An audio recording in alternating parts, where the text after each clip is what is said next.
మహిళా క్రికెటర్లకి మొన్న ప్రోత్సాహకాల అమ్మాయి చెప్పుకొచ్చినట్టు ఏది మొన్న రాష్ట్రపతి గారికి చెప్పినట్టుగా రోడ్రిగ్స్ వాళ్ళకి వాస్తవంగా ఇంతకుముందు అస్సలు మనుషులుగా పట్టించుకునేవాళ్ళు కాదు. ₹1000 ఇవ్వడం ఏంటండి వరల్డ్ కప్‌కి 8 మ్యాచ్‌లకి. అయినా కూడా వాళ్ళు త్యాగం చేశారు. ఇంకొక వాళ్ళ స్పెషల్ త్యాగం ఏంటంటే ఇప్పుడు మన క్రికెటర్‌లో అబ్బాయిలందరూ కూడా ఆళ్ళు మంచి దశలో ఉండగానే పెళ్లి చేసుకుంటున్నారు. 22 ఏళ్లకు, 23 ఏళ్లకు, 24 ఏళ్లకు. మాక్సిమం 25, 26 కల్లా పెళ్ళిళ్ళైతే మగ మగ క్రికెటర్లందరికీ పెళ్ళిళ్ళవుతున్నాయి. పెళ్లి తర్వాత కూడా వాళ్ళు క్రికెట్‌లో అద్భుతంగా సక్సెస్ అవుతున్నారు.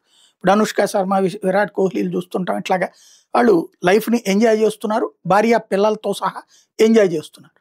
అదే ఆడపిల్లలైతే పెళ్లి చేసుకోవట్ల. 35, 36 ఏళ్ల దాకా కూడా పెళ్లి చేసుకోవట్ల. ఈ ఆటలో ఉన్నంత వరకు. ఎందుకని? పెళ్లి చేసుకొని పెళ్లితో సంసారం చేస్తే శరీరంలో జరిగే మార్పుల కారణంగా క్రికెట్‌కి పనికిరామన్నటువంటి ఉద్దేశంతో.